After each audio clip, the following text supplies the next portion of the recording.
Hello and welcome to Art Tip Tuesday.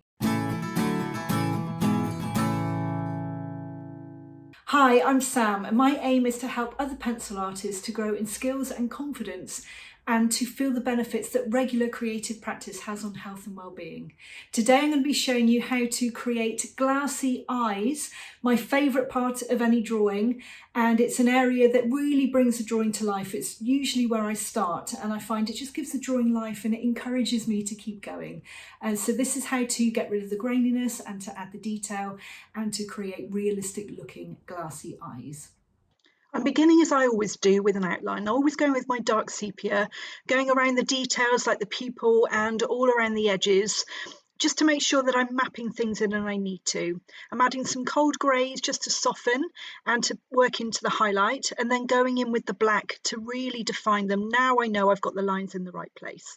Going in with the cold greys and adding some detail to the edge, working up into cold grey 3, and then again black, just outlining and defining the edges, really making sure that it's as dark as it needs to be, because the outline is what's really going to make it look spherical and pop.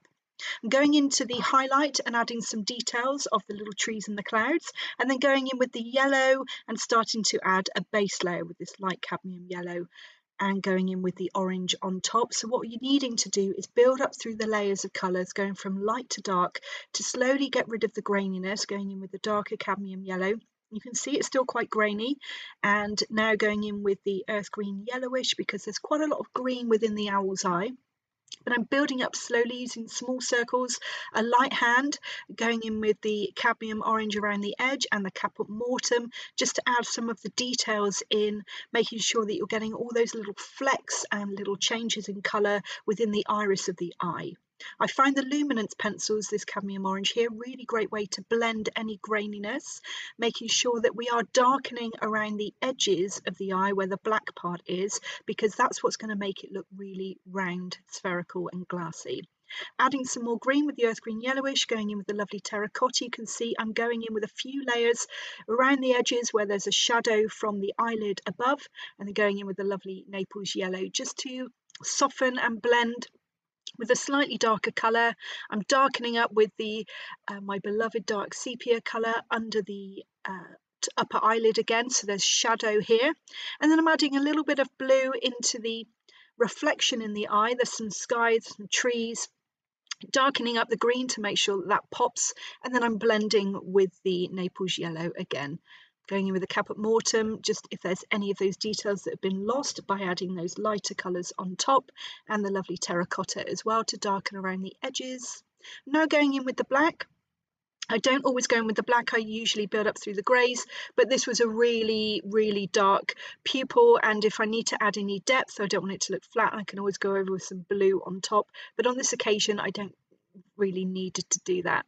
So just darkening up, adding a few layers, and now we've got the pupil. We can see that we need to darken up the edges a little bit more, not always with black, but sometimes with caput mortuum, really defining the edge and adding a little bit more blue, a little bit of a darker blue with the luminance pencils to the reflection in the eye. Darkening up with the black and then adding some blue to that little tiny catchlight in the pupil and some darker blues as well. And now I can define the trees in the reflection. Now I've got the pupil in, I can see how dark we need to go in other areas, adding the terracotta again and the caput mortuum around the edges, just to make sure that's as dark as it needs to be. Again, that shadow under the eyelid.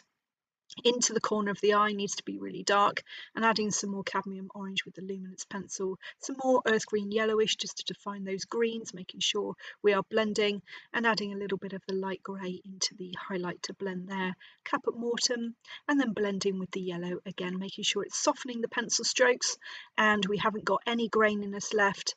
Adding a little bit more red with the chestnut of the Pablo pencils, just for a little bit more detail, and then we can go in and define and add little tiny details in towards the edge of the eye, and if there are any feathers that go across, we can pull those up with the slice tool at the end. I hope you enjoyed the video and got some helpful tips on how to create the glassy eye look.